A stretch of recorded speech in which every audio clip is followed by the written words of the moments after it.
आज हम इस दुनिया में आए हैं तो हर कोई व्यक्ति कोई ना कोई काम करता है। क्यों? उसे पैसा कमाना है और उस पैसे से उसे खर्चा करना है उसकी ज़रूरतों के अनुसार। और ये जो खर्चा है इसे हम सभी बाजार या किसी ना किसी तरह के मार्केट में ही करते हैं। अब ये जो मार्केट है इसमें हम सभी एक ग्राहक हैं, एक कस्टमर हैं और हम सामान लाते हैं। अपने घर का जो सामान लाते हैं आसपास की दुकान से लाते हैं या रिटेल में लाते हैं, जो भी रिटेल का सामान बेचता है। अब ये रिटेलर क्या अपने घर में सामान बनाता होगा? जी नहीं, ये आगे से किसी होल सेलर से सामान लाता है और ये होल सेलर भी अपने घर में सामान नहीं बनाता है, ये भी आगे डिस्ट्रीब्यूटर से सामान लाता है और ये डिस्ट्रीब्यूटर भी अपने से भी आगे C&F एजेंट से सामान लाते हैं, जिनके फैक्ट्री से सीधा कनेक्शन होते हैं जहाँ पर सामान बनता है। और ये C&F एजेंट फैक्ट्री से लॉट में माल उठाते लॉट में ट्रांसफ़र करते हैं। तो ये है एक सप्लाई चेन जिससे सामान फैक्ट्री से हम तक पहुँचता है।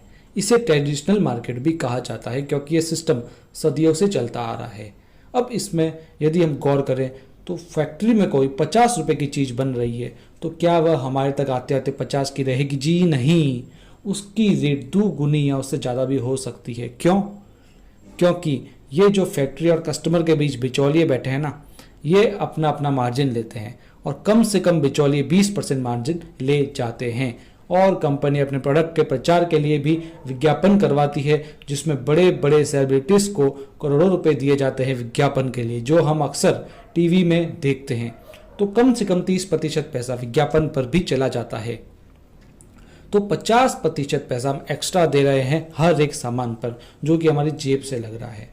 और ये जो बीच वाले हैं ये अपने लालच के लिए कंपनी के सामान में फेर बदल भी कर सकते हैं या मिलावट भी कर सकते हैं, यानी हम तक सामान महंगा भी आ रहा है और शुद्धता की भी कोई गारंटी नहीं है।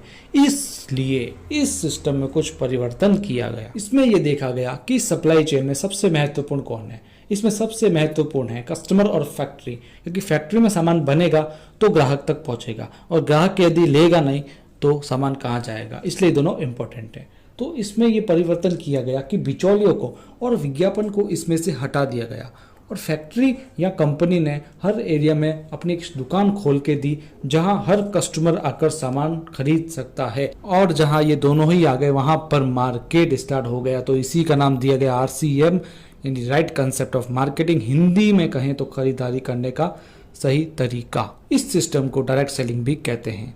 इसमें यदि हम फायदों की बात करें तो पहला फायदा यही है कि 100% शुद्धता, क्योंकि बिचौलिए हट जाएंगे तो मिलावट का खतरा कम हो जाएगा।